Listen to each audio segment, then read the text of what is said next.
সাধু এটি করুন।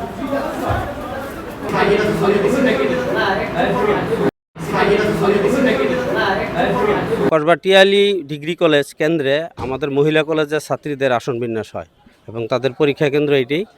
এখানে আমাদের ছাত্রীরা যখন হলে ঢুকে যায় তখন এই ছাত্রী তাসফিয়া জান্নাত সে সিট নাম্বার খুঁজতেছে, তখন তাকে যখন জিজ্ঞেস করা হয়েছে সে বলল যে আমার সিট পাই না আমি।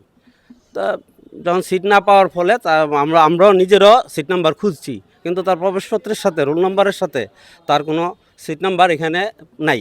তখন টিএলি কলেজের স্যারদেরকে যখন বললাম যে হয়তো কোনো কারণে ভুল হইতে পারে, একটা আসন বিন্যাস এদিক সেদিক হইতে পারে, স্যাররা নিয়ে তাকে হলে নিয়ে বসাইয়া পরীক্ষা নেওয়ার একটা চিন্তা ভাবনা করছে, কিন্তু তারপরও তার প্রবেশত্ব তো নাই। এই জন্য টিএলি কলেজের স্যার, যে প্রিন্সিপাল স্যার, উনি বোর্ডে কন্ট্রোলার স্যারের শরণাপন্ন হয়েছে যে এই প্রবেশপত্রবিহীন, রোল নাম্বারবিহীন একটা মেয়ে আমাদের কাছে আসছে, তার কাছে প্রবেশপত্র আছে, কিন্তু আমরা কি করতে পারি। তখন কন্ট্রোলার মহোদয় আমাদেরকে স্যারকে জানাই দিছে যে এই নামে কসবা মহিলা কলেজের কোনো ছাত্রী নাই আজকের পরীক্ষার্থী। তখন বিষয়টা অন্যদিকে চলে যায় এবং জানাজানির প্রশ্ন হয়ে দাঁড়ায়। তখন আমাদের মহিলা কলেজেও এই বিষয়ে সার্চিং হয় যে এই মেয়ে ফর্ম ফিল আপ করেছে কিনা। তখন ধরা পড়ছে যে মহিলা কলেজে যখন তল্লাশি করা হলো, দেখা যায় মেয়ে 4 বিষয়ে টেস্ট পরীক্ষায় ফেল করার কারণে তাকে ফর্ম ফিল আপ করতে দেওয়া হয় নাই। কিন্তু সে ফর্ম ফিল আপ করতে দেওয়া হয় নাই বিদায়ী সে কী করছে, এআই দিয়ে তার আত্মীয় এক ছেলের মাধ্যমে সে এআই দিয়ে একটা এসএসসি রোল নাম্বার দিয়ে একটা ভুয়া প্রবেশপত্র তৈরি করে। আজকে এইচএসসি পরীক্ষার প্রথম দিন, বাংলা প্রথম পত্র পরীক্ষা ছিল। আমরা পরীক্ষা যখন আরম্ভ করছিলাম সেই সময় একটা ছাত্রী সে তার হাজিরা শিট আমরা খুঁজে পাচ্ছিলাম না।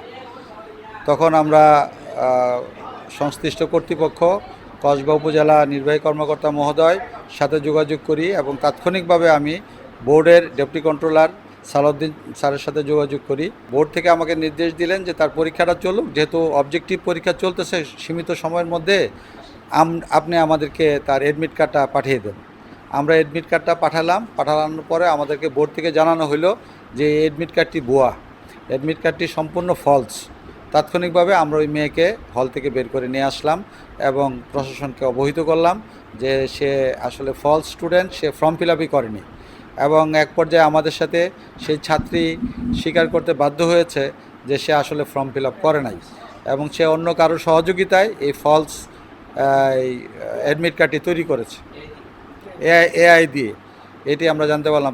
তখন প্রশাসন তার যে আইনগত ব্যবস্থা সেটি গ্রহণ করেছে। কসবা মহিলা ডিগ্রি কলেজের তাসফিয়া রহমান জান্নাত, সে হচ্ছে টেস্ট পরীক্ষায় অ্যালাউড হয়নি। অ্যালাউড না হওয়ার কারণে সে একটি ভুয়া অ্যাডমিট কার্ড তৈরি করেছে, নিজেই তৈরি করে এই টিএলি কলেজে এসেছিল পরীক্ষা দেওয়ার উদ্দেশ্যে। তাও কলেজে ঢোকার পরপরই টিএলি কলেজ কর্তৃপক্ষ তাকে আটক করে আমাদের খবর দিয়ে আমরা এখানে আসি এবং আসার পরে তার সাথে একটা সহায়তাকারী ছিল, মানে একজন ছেলে, তার নাম হচ্ছে ইনজামুল। সে তাকে এই ভুয়া আইডি কার্ডটি তৈরিতে সহায়তা করে।